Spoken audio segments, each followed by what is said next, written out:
नमस्कार दोस्तों, मैं विनय सिंह आपके लिए लेके आया हूँ एक नया टॉपिक, शेयर मार्केट।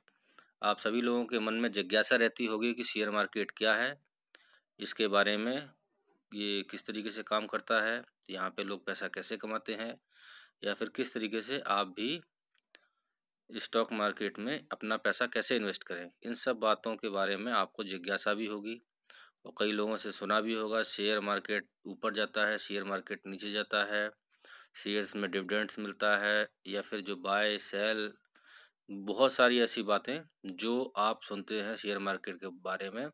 और लगभग जिसको भी ये लगता है कि नहीं, शेयर मार्केट से लोग पैसा बना ही सकते हैं, तो उनके लिए एक खास वार्निंग ये है कि शेयर मार्केट में पैसा डूबता भी है। फिलहाल जो भी शेयर मार्केट में आता है वो एकदम पॉजिटिव व्यू के साथ आता है कि उसकी जो कैपिटल है वो बढ़ेगी। अब होता क्या है, किस तरीके से शेयर मार्केट पैसा लगाते हैं, इसके बारे में आपको मैं बेसिक नॉलेज दूंगा आज। एक्चुअली शेयर मार्केट क्या है, ये सिर्फ एक छलावा मात्र है। यहाँ पर एक इंडेक्स होता है जिसको सेंसेक्स बोलते हैं, और एक निफ्टी होती है। तो निफ्टी और सेंसेक्स दो चीज़ें होती हैं। तो ये निफ्टी और सेंसेक्स क्या है, यही एक इंडिकेटर्स होते हैं जिससे पता चलता है कि आज शेयर मार्केट ऊपर है या नीचे है। इसी में ही आपको में कंपनियां कुछ होती हैं जिनके आपको शेयर खरीदने होते हैं और बेचने होते हैं। तो आपको बता देता हूँ कि शेयर मार्केट में दो इंडेक्स होते हैं, एक बीएससी होता है, एक एनएससी होता है। बीएससी में लगभग 16,000 कंपनियां, उससे ज़्यादा लिस्टेड हैं। और इसी तरीके से अगर निफ्टी की बात करोगे तो निफ्टी में अप्रॉक्सीमेटली 500 कंपनियां लिस्टेड होती हैं। तो अब देख लीजिए कितना बड़ा अंतर है। और बता दूँ, बॉम्बे स्टॉक एक्सचेंज, जिसे बीएससी बोलते हैं, ये भारत का सबसे पुराना एक्सचेंज है। और एनएससी जो है वो बाद में एनएससी बना था, जिसको बोलते हैं नेशनल स्टॉक एक्सचेंज। तो आपको बात कर देता हूँ, एनएससी के में जो होता है उससे निफ्टी 50 बनता है। तो निफ्टी 50 जो होते हैं शेयर, उसका मतलब होता है कि एनएससी के टॉप 50 शेयर्स, उनसे जो भी उनका एक एवरेज निकाला जाता है, और अगर वो अप होते हैं डाउन होते हैं, उसी के अकॉर्डिंग बताते हैं कि आज शेयर मार्केट में अप है या डाउन है। और इसी तरीके से जो बीएससी का होता है, बीएससी में तकरीबन जो है टॉप 30 कंपनीज जो होती हैं, उन 30 कंपनीज को ही लेते हैं। और उन्हीं का बता देता हूँ, 30 कंपनी में कुछ आपको ऐसे दिख रही है, एशियन पेंट, एक्सिस बैंक, बजाज ऑटो, ये कुछ 30 चुनिंदा कंपनियां हैं जिनके वॉल्यूम को लेके और जिनका एवरेज लेके हम पता करते हैं कि आज सेंसेक्स अप हुआ है या डाउन हुआ है। तो इस तरीके से ओवरऑल जो है आप पता करते हैं कि सेंसेक्स में और ये शेयर मार्केट में अप या डाउन जो भी है वो बताते हैं। और अब आपको बताता हूँ होता क्या है। एक्चुअली क्या है कि शेयर मार्केट में किसी कंपनी का जो आप उसे खरीदेंगे उसे बेचेंगे, वही चीज़ होती है शेयर मार्केट में। तो सबसे बड़ी बात तो मैं आपको बता देता हूँ, अगर आप कुछ काम कर रहे हैं और आप सोचते हैं कि नहीं, जैसे मान लीजिए कि मैं एक फार्मा की कंपनी खरीदना चाहता हूँ, तो उसमें होता क्या है कि आप कुछ नहीं है, आप अपने इस मन की इस जिज्ञासा को, या इस मन के में जो आपकी इच्छा है एक फार्मा की कंपनी खड़ी करने की, या फिर मान लीजिए आप उसको उसमें आपको काम करने की, तो सबसे सरल तरीका है आप शेयर मार्केट में उस कंपनी में जो भी अच्छी आपको लग रही है, बहुत सारी कंपनियां होती हैं, उन कंपनियों में किसी में भी आप पैसा लगा लीजिए। पैसा लगाने का मतलब होता है कि उस कंपनी में अपने अपनी हिस्सेदारी खरीद ली है।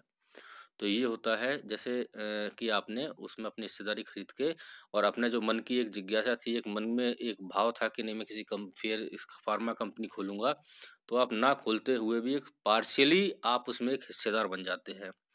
तो ये तो एक होता है शेयर मार्केट में पैसा लगाने का एक फ़ायदा, कि आपके मन में है कि नहीं मुझे किसी मेटल कंपनी मुझे खोलनी थी, अगर मैं उसमें होता तो क्या होता। तो ठीक है, आपको कुछ भी नहीं करना, मेटल कंपनी के शेयर खरीद लीजिए, आप मेटल कंपनी के कुछ मालिक बन गए। हालांकि इसमें ऐसा कुछ भी नहीं है, आपके द्वारा खरीदे गए कुछ शेयरों से आप उस कंपनी में मालिक नहीं बनते हैं। हाँ, एक शेयर होल्डर बन जाते हैं, मतलब ये हो जाता है कि आपके पास भी उस कंपनी के शेयर हैं, आप भी उसमें कुछ हक रखते हैं, जो कि बहुत ही निगलेक्टेबल होता है। अब आपको बताता हूँ कि शेयर्स जो है वो चढ़ते और उतरते तो आपको पता ही चल गया कैसे हैं। अब इसमें कुछ और इंडिकेटर्स होते हैं शेयर मार्केट्स में, जो इस शेयर मार्केट्स की चाल को अप या डाउन साइड किसी भी तरफ ले जाते हैं।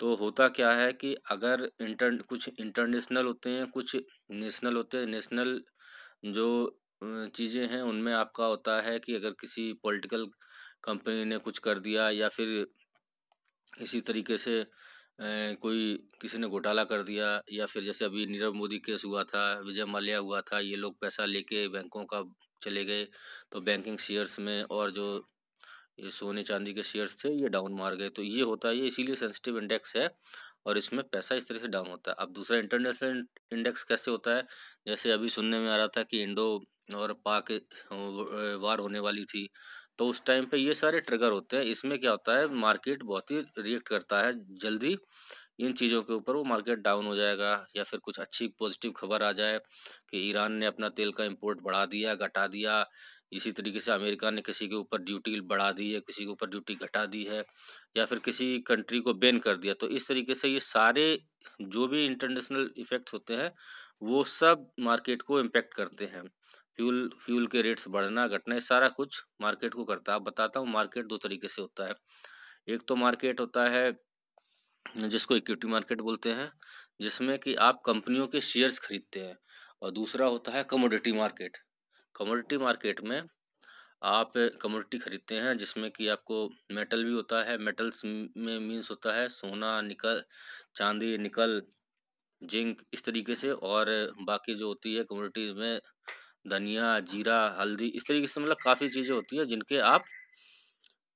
जिनको आप खरीदते और बेचते हैं, वो कमोडिटी होता है। तो एक्चुअली मार्केट को मेनली आप अगर देखेंगे तो इक्विटी से ही जानेंगे। तो कंपनी का शेयर आप खरीदते कैसे हैं, तो अब वो आपको बताता हूँ। इसके लिए आपके पास डीमैट अकाउंट का होना बहुत ज़रूरी है। डीमैट अकाउंट एक ऐसी जगह है जहाँ पर कि आप किसी कंपनी के, या आप ऐसे समझ लीजिए जैसे एक सेविंग अकाउंट होता है, सिमिलरली एक डीमैट अकाउंट होता है जो आपके सेविंग अकाउंट की तरह, जैसे आप सेविंग अकाउंट में पैसे जमा करते हैं, इसी तरह से डीमैट अकाउंट में आप अपने शेयर्स को जमा करते हैं। तो डीमैट अकाउंट वो आपको शेयर रखने की एक जगह है, आपको शेयर को होल्ड करने की जगह है। शेयर आपने खरीद लिया, उस जगह पे आप रखोगे, आपको एक जगह चाहिए, वो प्लेस चाहिए, वो होता है डीमैट अकाउंट। तो अब डीमैट अकाउंट आपको किस में खुलवाना है, डीमैट अकाउंट भी दो तरीके से होते हैं। एक होते हैं जो आपको सब कुछ देता है, जैसे बैंकिंग के होते हैं, पर उनका चार्जेस ज़्यादा होता है। एक होता है जिसको बोलते हैं जो कम पैसे में आपका अकाउंट खोल लेते हैं, जैसे कि ज़ीरोधा हो गया, सैमको हो गया, इस तरीके से। तो पर मैं अगर अपनी बात करूं तो मैं आपको रिकमेंड करूंगा कि आप ज़ीरोधा में अकाउंट खुलवाइए। ये इसके जो रेट और इसकी जो मतलब मार्केट में जो क्रेज है और इसकी जो रेपुटेशन है वो बाकी से अच्छी है। अगर आप छोटे वाले जिसमें मतलब कम चार्जेस लगते हैं उस तरीके के अगर डीमैट अकाउंट को खुलवाना चाहते हैं तो ज़ीरोधा एक सही जगह है, जहाँ पे आपको दिन का 20 रुपये, अगर इंटरडे करते हैं तो 20 रुपये लगता है, और इसी तरह डिलीवरी में चार्जेस आप देख सकते हैं, ज़ीरोधा की साइट पे जाके आपको मिल जाएंगे। तो यही सब है। अब अगर ज़्यादा बताऊंगा तो आपको वीडियो लंबी हो जाएगी। तो उम्मीद करता हूँ कि आपको ये वीडियो पसंद आई होगी और आपको थोड़ा बहुत समझ में आया होगा शेयर मार्केट क्या है। अगर आपको लगता है कि नहीं, शेयर मार्केट में आप और कुछ, शेयर मार्केट के बारे में और कुछ जानना चाहते हैं, तो आप मुझे प्लीज़ कमेंट बॉक्स में कमेंट करके बताइएगा। मुझे आपके कमेंटों का इंतज़ार रहेगा। मैं आपको कमेंट्स के रिप्लाई जो होगा उनका देने की पूरी कोशिश करूँगा। और इसी के साथ करता हूँ अपना वीडियो वाइंड अप। प्लीज़ आप इस वीडियो को, अगर आपको थोड़ा सा भी समझ में आया हो शेयर मार्केट क्या है, तो सब्सक्राइब, लाइक और शेयर करना ना भूलें। और ये जो बेल आइकन है, बेल आइकन को दबा के अपनी इस तरीके के नोटिफिकेशंस को ऑन करें ताकि मेरे वीडियोस आपके पास सबसे पहले पहुँचे। इसी इसी के साथ इस वीडियो को देखने के लिए आपका एक बार पुनः धन्यवाद।